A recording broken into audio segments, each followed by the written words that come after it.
saya Fernando. Nama saya Lucy. Nama saya Ricky Irawan. Nama saya Elia Susandri. Nama saya Yongki Prabowo. Saya bekerja di Tanjung Brothers sejak tahun 1996. Sudah lebih kurang 6 tahun. 5 tahun 6 bulan. Kurang 15 tahun. Kurang lebih 1 tahun. Tanjung Brothers ini bagi saya adalah merupakan perusahaan yang bisa memacu diri saya. Di sini adalah jiwa-jiwa muda, kita harus bisa challenge diri kita, dan bagi saya ini adalah rumah kedua bagi saya. Untuk sukanya adalah di sini saya menemukan teman-teman baru, belajar dari para senior, dan tentunya bekal kedepannya bagi saya.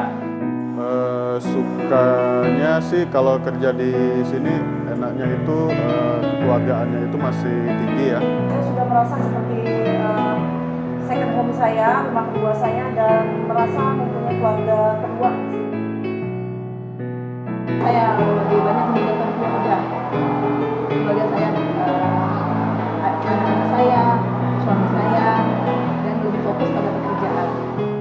Dukanya, saya kehilangan salah satu atasan saya, manajer kami.